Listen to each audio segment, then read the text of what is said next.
안녕하세요. 조금 전에 설명하던 정산작용에 대해서 살짝 빠진 부분들이 있어가지고 추가적으로 설명하도록 하겠습니다.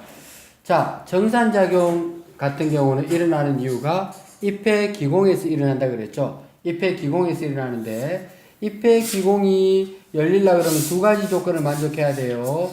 뭐냐면 세포벽, 안쪽 세포벽이 두꺼워야 된다 그랬죠. 자, 풍선을 불어서 보여드리도록 하겠습니다. 자, 안쪽, 자, 주세요. 네. 보면, 자, 검은 테이프가 발린 쪽이 있죠. 그럼 옆에서 보게 되면 이렇게 약간 휘어졌습니다. 그죠?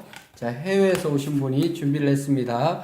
그래서 검은 테이프가 발린 쪽이 약간 휘어지고, 바깥쪽에 얇은 쪽은 약간씩 이렇게 휘어지는 모습을 볼 수 있습니다. 그죠? 그럼 이렇게 하게 되면 자동적으로 중간에 기공이 생기게 되겠죠? 기공이 생깁니다.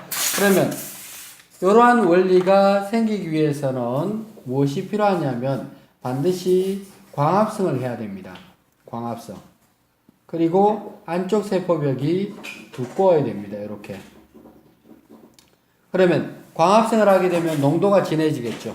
농도가 진해지면 공변세포 쪽으로 수분이 많이 흡수해서 팽합이 일어난다 그랬습니다. 그래서 이렇게 휘어진다고 얘기를 했죠. 그죠? 이렇게 휘어집니다. 세포막이 안쪽이 두껍고 바깥쪽은 얇게 되어 있습니다. 그래서 팽합이 일어나면서 세포가 열리게 되고 중간에 뭐가 생겨요? 기공이 생긴다고 얘기했습니다. 자, 그러면 정산작용의 이에 대해서 아까 조금 전에 설명이 빠졌거든요. 그러면 정산작용을 꼭 해야 되는 이유가 무엇일까에 대해서 생각해 보겠습니다.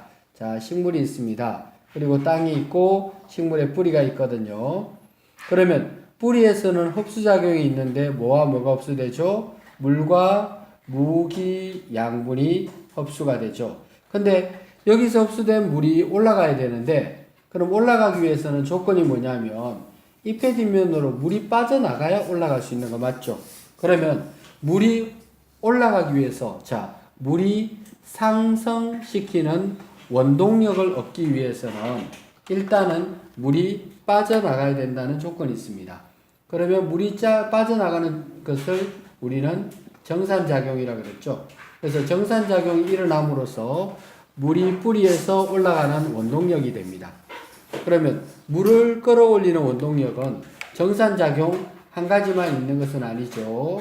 먼저 올라간 물이 나중에 올라오는 물을 당겨야 되겠죠. 그렇죠. 그거를 물의 응집력이라 그래요. 물의 응집력.